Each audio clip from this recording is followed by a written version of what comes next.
விநாயகர் சதுர்த்தி அன்று தப்பித்தவரை கூட யாரும் இந்த ஒரு பொருளை மட்டும் வீட்டில் வாங்கிவிடாதீர்கள். விநாயகருக்கு உகர்ந்த நாள் என்றால் அது இந்த சதுர்த்தி மட்டும்தான். அப்படிப்பட்ட இந்த நன்னாளில் நாம் மங்களம் நிறைந்த பொருள்களை வாங்கி நம் வீட்டு பூஜை அறையில் வைப்பதினால் பிள்ளையாரினின் முழு அருளையும் பெறலாம்.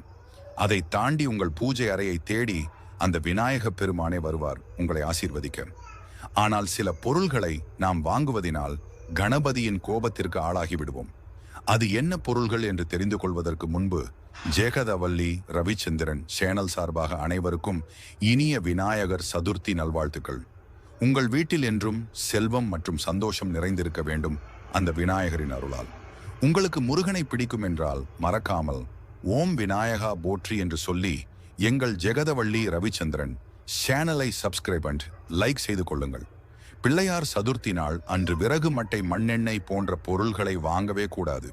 இந்த பொருளை இந்த தினத்தில் வாங்குவதால் வீட்டில் கஷ்டம் வருவதற்கான வாய்ப்புகள் உண்டு. அதேபோல் அடுப்பு, மெழுகுவர்த்தி, நெருப்பு சம்பந்தமான எந்த ஒரு பொருளையும் வாங்கி வரக்கூடாது. இந்த நாளில் மஞ்சள், குங்குமம், சந்தனம், சர்க்கரை, உப்பு, அரிசி மாவு, வெல்லம் போன்றவற்றை வாங்கினால் மிகவும் சிறப்பு. இதுபோல் நிறைய தகவல்களை தொடர்ந்து பெற எங்கள் சேனலை சப்ஸ்கிரைப் செய்து கொண்டு பெல் பட்டனை பிரஸ் செய்து கொள்ளுங்கள். நன்றி.